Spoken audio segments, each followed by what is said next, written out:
I want to talk about something else I think is very important. You've heard me talk a lot about medical marijuana over the past few years, the potential benefits of it, and also the obstacles to doing more research.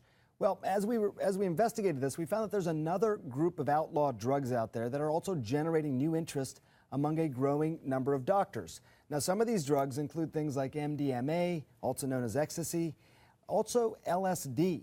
Take a look. Do you find any difference between one half of your body as opposed to the other half? Well, I have a sort of a wavering tendency. I don't know which half is trying to get into the other half. Almost from the day of its discovery, psychiatrists have been fascinated by the properties of LSD and similar drugs, often called psychedelics. It means mind manifesting. Here is a group of normal soldiers responding correctly to a series of routine drill commands. After receiving a small dose of LSD, they're confused and undisciplined. Some so-called research didn't deserve the name. It was totally irresponsible, like the U.S. military's efforts in the 1950s. They tested LSD as a potential weapon.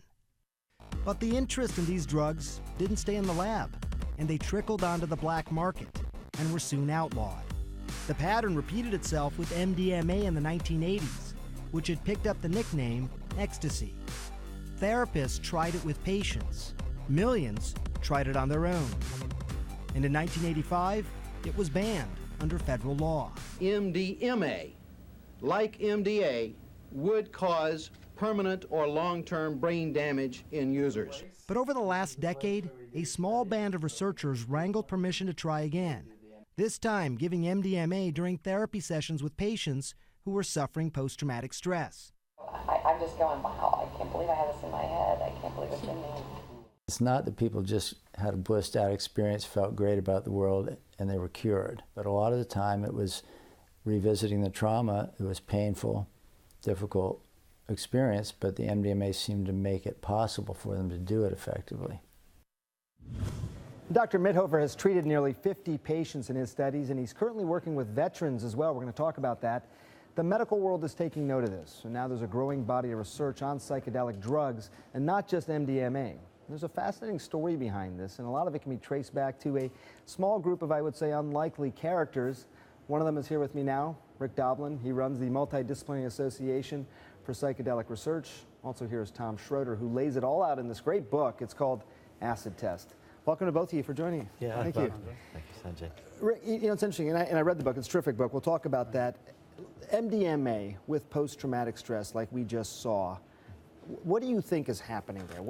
Do you have an idea on what the mechanism or how you would describe what's happening in the brain? Yeah, MDMA reduces activity in the amygdala, where fear is processed, and it increases activity in the frontal cortex, where people put things in association and context.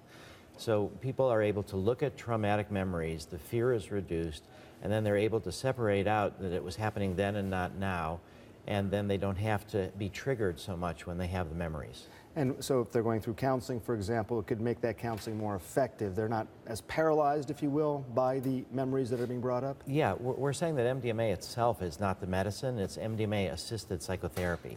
And there is other research, right? I mean, as much as we're talking about this, historical research, including some of it done in the Army, as we saw there in the clip we just watched, some of it's crazy to watch. Some of that footage, it just looks nuts. But did we learn something from that that we're now applying? Absolutely. I mean, from the time that Albert Hoffman discovered LSD and started sending it around to labs around the world, it became the most studied psychoactive drugs in history. And it was considered to be extraordinarily promising. You know, I think one study in the 50s called it of utmost value to psychotherapy. And thousands of people were treated this way, and they were getting astoundingly great results. And then the cultural thing happened in the 60s, where it got out into the, and became a drug of abuse. And not only that, but there was something about the nature of the psychedelic experience that really scared Western rationalist culture. And there was a tremendous overreaction and a stigma attached to that drug. You know, Nixon famously called Tim Leary the most dangerous man in America. And that was ludicrous, of course. I know, Rick, you've been doing this for a long time. Yeah. Do you have worries? Do you have concerns, dangers that you think, really, some people can go both ways on this. Some people can underplay the dangers, some people can overplay it. What are the dangers? Well, there's a different set of dangers when this is used in clinical research setting than when people use these drugs in non-medical recreational settings. But in the clinical settings, the dangers are mostly psychological. They're not physiological. We are able to screen people that have heart problems. We're able to administer pure drugs with adequate fluids, and people are resting. So we've not really found any physiological dangers from administering MDMA or LSD, or other people have administered psilocybin in clinical settings. It's more psychological, managing the fact that people's unconscious emerges, particularly people who've been traumatized. They need a lot of support, both during the experience and then afterwards. We call everybody on the phone every day for a week just to check in with them. We have weekly non-drug psychotherapy between the MDMA sessions, which occur 3 to 5 weeks apart. We track people 2 months and up to a year after their treatment. So I think that from the FDA's risk analysis perspective, that the benefits outweigh the risks. Look, facts matter, and I thank you both for presenting those facts. Yeah. Thanks for being here. We'll keep on it. Thank you for helping us present them. Sure.